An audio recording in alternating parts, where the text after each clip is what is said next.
Hello, and welcome to Read Aloud with Dan. That's me. Today we're reading section 2 of On Contradiction by Mao Zedong, written in 1937. And today, section 2, we'll be reading the universality of contradiction. And up until this point, Mao still hasn't explained what a contradiction is. So I don't know if he's assuming people have a basic idea of this. So if this is really your first encounter with the Marxist idea of contradiction, then you're up until this point, you're still lost. Mao's like, hey, well, here's why you need to know about contradictions. Otherwise, you'll make mistakes. And you're like, well, what's a contradiction? He still hasn't told you. We have to pause here and say that we're not talking about a person who says one thing out of one side of their mouth and then another contradictory thing out of the other side of their mouth. You guys get that, right? We are now discussing the Marxist scientific, dialectical materialist understanding of the concept of contradiction. Here is the definition from what I consider to be our main textbook, which is the curriculum of the basic principles of Marxism-Leninism, part 1. Can't wait for part 2.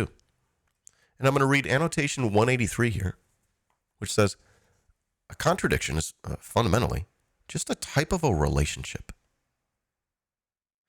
In a contradictory relationship, two things, phenomena, and or ideas mutually impact one another, resulting in the eventual negation of one subject and the synthesis of the negator and the negated into some new form.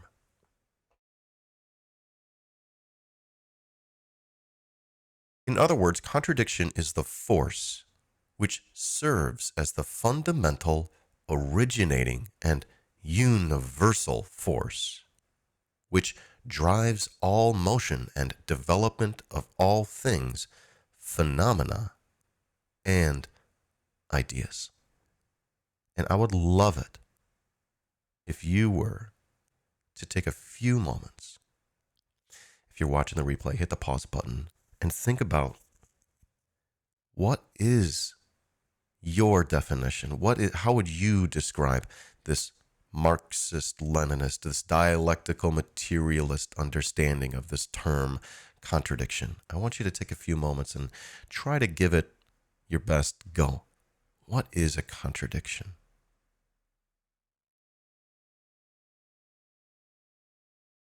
And then I want, when you're done with this, either this section or with the entire work, or with your study, maybe you're doing a deeper study of dialectical materialism and of contradiction, write your definition again and then compare it.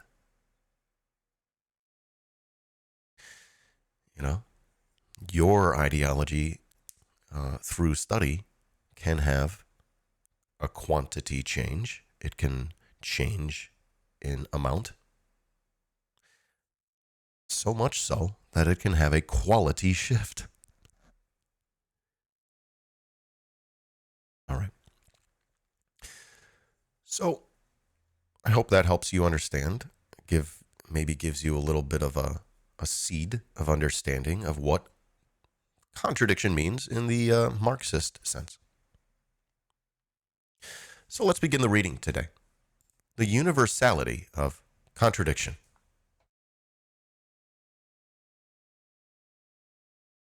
Mao says, for convenience of exposition, I shall deal first with the universality of contradiction, and then proceed to the particularity of contradiction.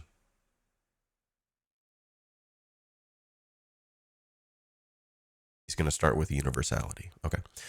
The reason is that the universality of contradiction can be explained more briefly, for it has been widely recognized ever since the materialist dialectical world outlook was discovered and materialist dialectics applied with outstanding success to analyzing many aspects of human history and natural history, and to changing many aspects of society and nature, as in the Soviet Union, by the great creators and continuers of Marxism, Marx, Engels, Lenin, and Stalin. Whereas the particularity of contradiction is still not clearly understood by many comrades, and especially by the dogmatists. So, I guess maybe important to point out that universality means something that is as big as the universe. It encompasses everything, whereas particularity is something more individual, but it's still in the universe, part of the universe. Okay, I hope that helps. Mao says, the dogmatists do not understand that it is precisely in the particularity of contradiction that the universality of contradiction resides. Nor do they understand how important is the study of the particularity of contradiction in the concrete things confronting us for guiding the course of revolutionary practice. Therefore, it is necessary to stress the study of the particularity of contradiction and to explain it at adequate length. For this reason, in our analysis of the law of contradiction in things, we shall first analyze the universality of contradiction, then place special stress on analyzing the particularity of contradiction, and finally return to the universality of contradiction. Right, so he gave us a little battle plan there.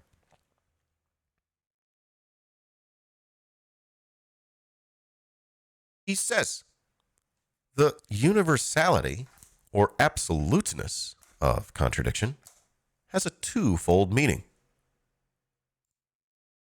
One is that contradiction exists in the process of development of all things.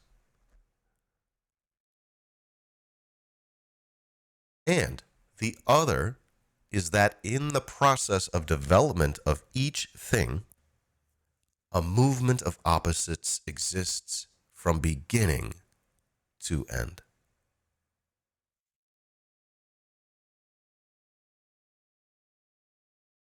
Engels said, motion itself is a contradiction in dialectics, quantity and quality. Lenin defined the law of the unity of opposites as the recognition or discovery of the contradictory, mutually exclusive, opposite tendencies in all phenomena and processes of nature, including mind and society. It says this on the question of dialectics. And Mao asks, are these ideas correct? Yes, they are. The interdependence of the contradictory aspects present in all things and the struggle between these aspects determine the life of all things and push their development forward.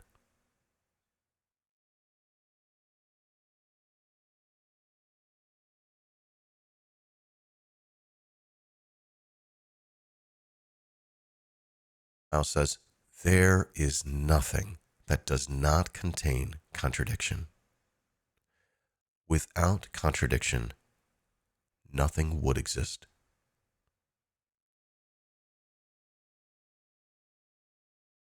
Seems like if that's true, then you might want to understand what it is, what it's about. How does it work?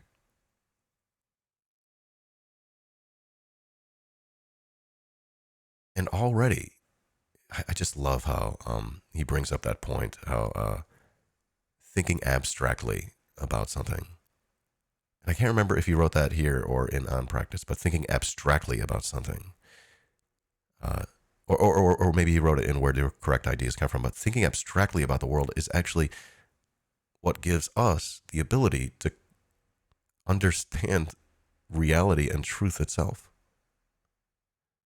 more closely than just seeing and hearing it with your own eyes and ears and touching it with your body and feeling it yourself. Through abstract thinking about the world, you come closer to truth. It's fantastic.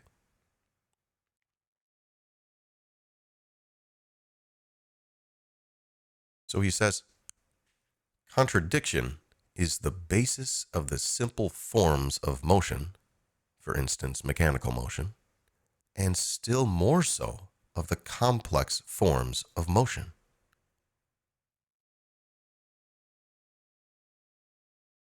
Effectively, everything in the universe is just things in motion bumping into each other, changing each other. Some of these things are more or less complex, is what he says. Engels explained the universality of contradiction as follows. Here's Engels' explanation. Says, if simple mechanical change of place contains a contradiction, this is even more true of the higher forms of motion of matter, and especially of organic life and its development.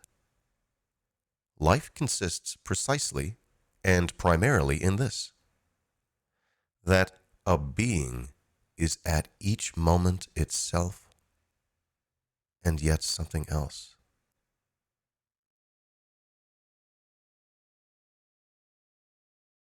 Life is therefore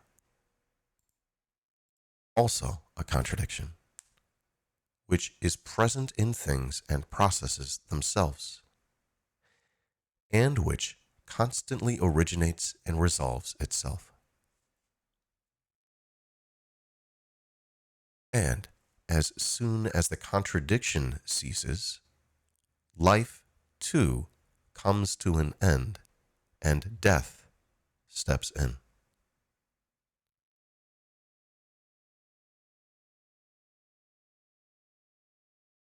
We likewise saw that also in the sphere of thought, we could not escape contradictions. And that, for example, the contradiction between man's inherently unlimited capacity for knowledge and its actual presence only in men who are externally limited and possess limited cognition finds its solution in what is, at least practically for us, an endless succession of generations in infinite progress.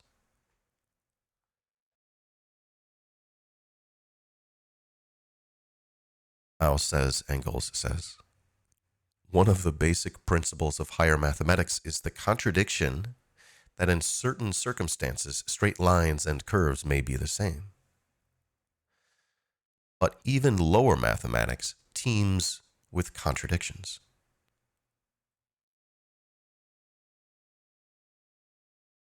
Lenin illustrated the universality of contradiction as follows. In mathematics, plus and minus, differential and integral. In mechanics, action and reaction. In physics, positive and negative electricity. In chemistry, the combination and dissociation of atoms. In social science, the class struggle. Says this in On the Question of Dialectics. In war, offense and defense, advance and retreat, victory and defeat are all mutually contradictory phenomena. One cannot exist without the other.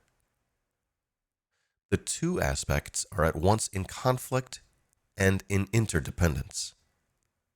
And this constitutes the totality of a war, pushes its development forward, and solves its problems.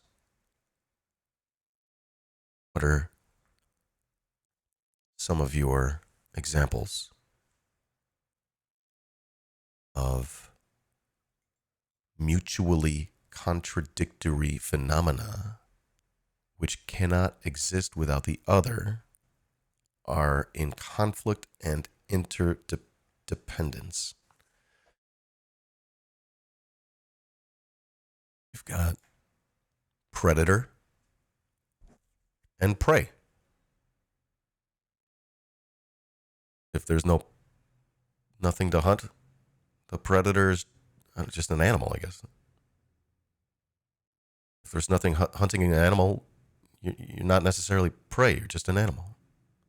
How about exploiter and exploited? If there's no one to exploit, you couldn't possibly be an exploiter. And if there's no one to exploit you, then you're not the exploited. How about slave owner and slave?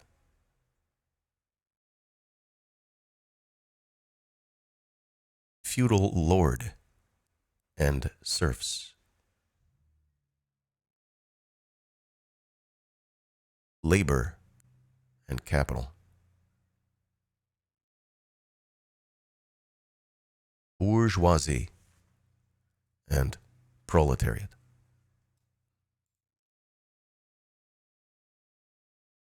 Contradictions.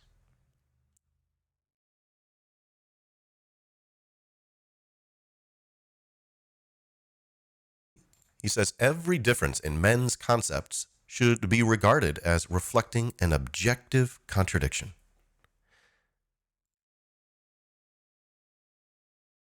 I gotta be honest, I'm not 100% sure what he means. He says objective contradictions are reflected in subjective thinking, and this process constitutes the contradictory movement of concepts, pushes forward the development of thought, and ceaselessly solves problems in man's thinking. All right. So he says man's thought is also, there's contradictions and movement, and things are evolving. Okay, I think I get that. He says opposition and struggle between ideas of different kinds constantly occur within the party. This is a reflection within the party of contradictions between classes and between the new and the old in society. If there were no contradictions in the party and no ideological struggles to resolve them, the party's life would come to an end. Oh, is that why DSA keeps 44% of Zionists around? Anyways. Thus, it is already clear that contradictions exist universally and in all processes, whether in the simple or in the complex forms of motion, whether in the in objective phenomena or ideological phenomena. But does contradiction also exist at the initial stage of each process? Is there a movement of opposites from beginning to end in the process of development of everything, every single thing? Kill Whitey! Welcome in, comrade. He says, is there a movement of opposites from beginning to end in the process of development of every single thing? Like, come on, Mal. Like, why are we talking about this? Is this really applicable to everything?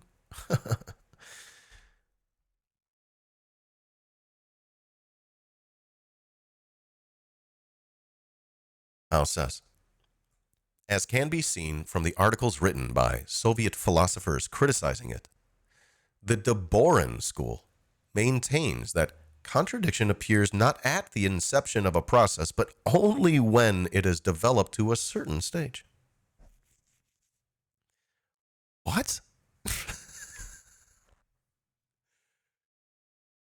Al says, if this were the case, then the cause of the development of the process before that stage would be external and not internal. De Born thus reverts to the metaphysical theories of external causality and of mechanism.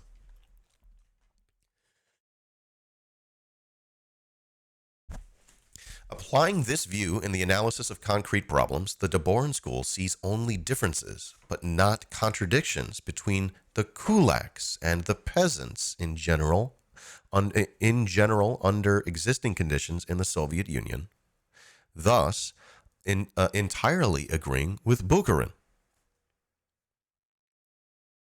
Bukharin did not consider the kulaks to be like a huge threat, and he opposed collectivization. Is that accurate, everybody?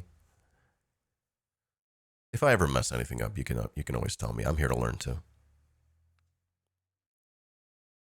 He says in analyzing the French Revolution, it holds that before the revolution there were likewise only differences, but not contradictions within the third estate.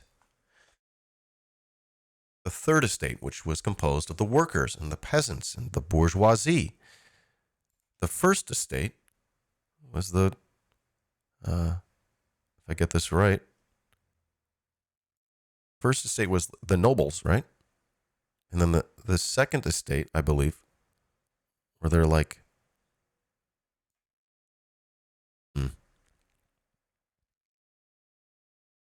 sorry, I thought I had these notes handy. I think the second estate was like no, oh gosh, I don't want to say nobility, like the class below them. I'm losing the term, but the third estate, social class, comprised the majority of the population. And challenged the privileges of the first and second estates. Okay, reading on. So these views of the De Born school are anti-Marxist.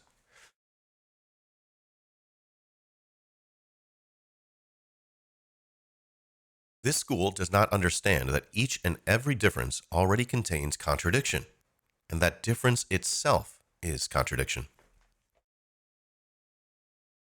Labor and capital have been in contradiction ever since the two classes came into being. Only at first, the contradiction had not yet become intense. Even under the social conditions existing in the Soviet Union, there is a difference between workers and peasants, and this very difference is a contradiction.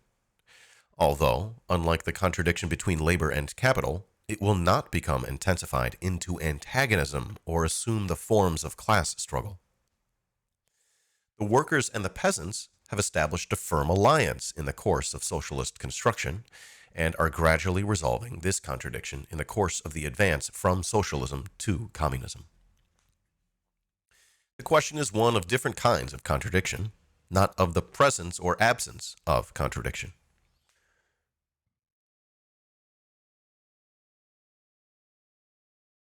Contradiction is universal and absolute.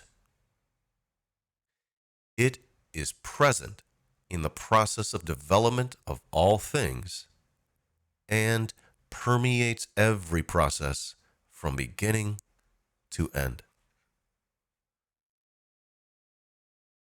What is meant by the emergence of a new process? The old unity with its constituent opposites yields to a new unity with its constituent opposites, whereupon a new process emerges to replace the old. So, really, he's just saying there are things moving through the world. They have their own internal contradictions. But they exist in the universe of contradictions, not separate from those, intrinsically linked to the rest of the universe. He's saying time is happening to things in the world, and it's changing them, and they're changing each other. That's really what he's saying. It's not really that complicated.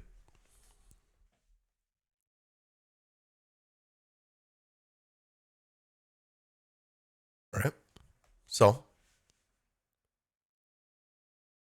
he says the old process ends and the new one begins. The new process contains new contradictions and begins its own history of the development of contradictions. He doesn't do a great job of explaining here, not that he's supposed to or whatever, but this new process contains elements of the old process as well. There are, elements of feudalism in capitalism, but capitalism is the dominant form, When we shift towards communism, there will be elements of capitalism. You just can't abolish it all at once, as much as we want to. So,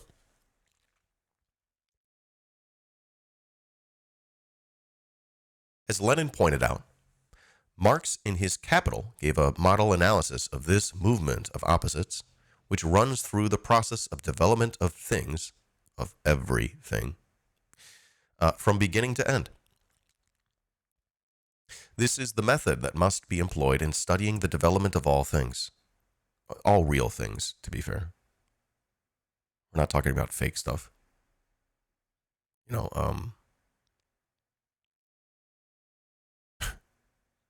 Right? Like you make a movie with characters and stuff. It's effectively a time capsule. It's not going to change. But that's the world's not a movie. It keeps moving and changing. The universe keeps moving and changing. Society keeps moving and changing. He says,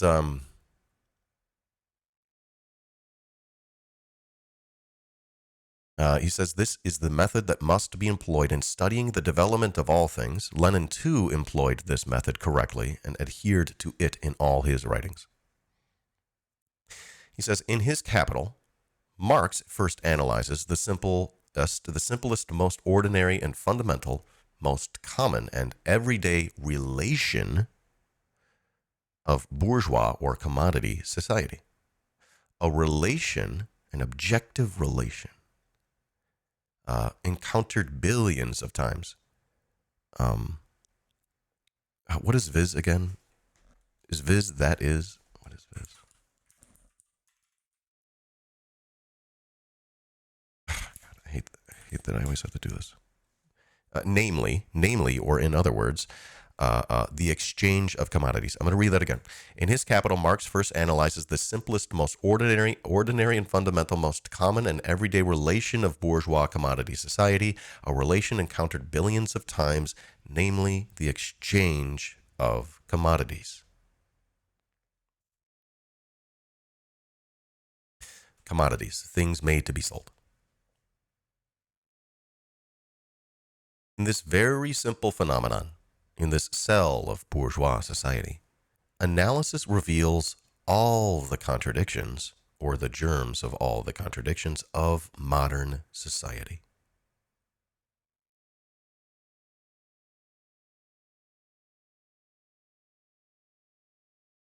The subsequent exposition shows us the development, both growth and movement, of these contradictions and of this society in the summation of its individual parts from its beginning to its end.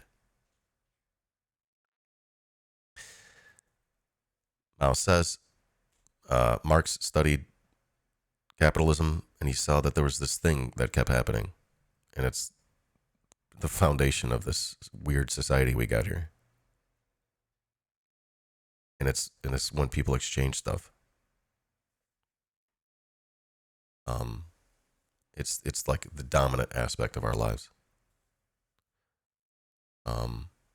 Not that there isn't other stuff going on, but it's the dominant aspect. Lenin added, such must also be the method of exposition or study of dialectics in general. And Mao concludes by saying, Chinese communists must learn this method. Only then will they be able to correctly analyze the history and the present state of the Chinese Revolution and infer its future. And what is true for Chinese communists in 1937 is also true for any communist, whether you're more of an armchair communist, and really really shouldn't exist with maybe some exceptions, or if you're, actively waging the class struggle. This is true for you too. A scientific understanding of social reality requires dialectical and materialist worldview and analysis of the development of society. It requires an understanding of contradiction.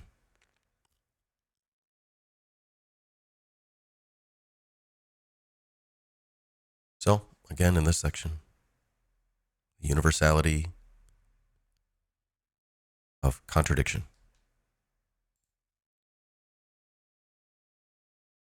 How would you summarize what we just read? The universality of contradiction. The absoluteness of contradiction.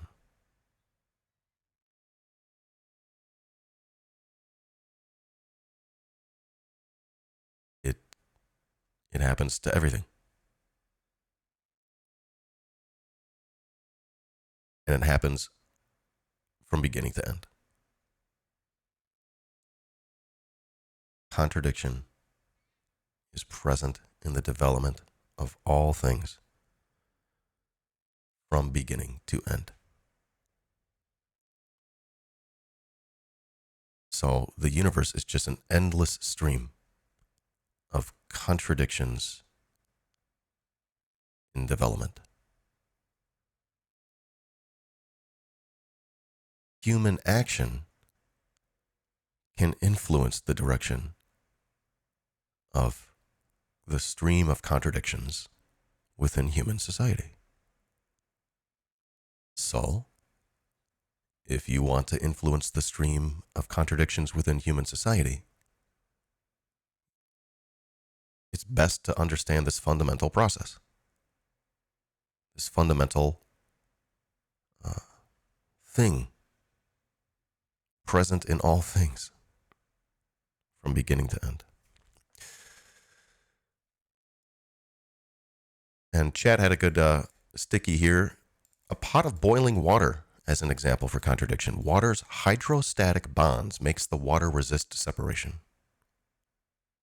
If you add enough heat, water molecules will break into its constituent parts as it changes state. And then you also said the force necessary to break gravity, and I don't even know what that means. Okay. Well, that was section 2. Section 2. We just talked about the universality of contradiction. He says we'll do that first, and then we'll do the particularity of contradiction, which is the next section. I hope you'll join me then. If you're watching the replay, go ahead and click that. Check that out. And if you're with me live, stick around, and we'll talk about some other stuff today. Folks, if you like my content, please feel free to support. It means a lot. I appreciate you. We'll see you next time.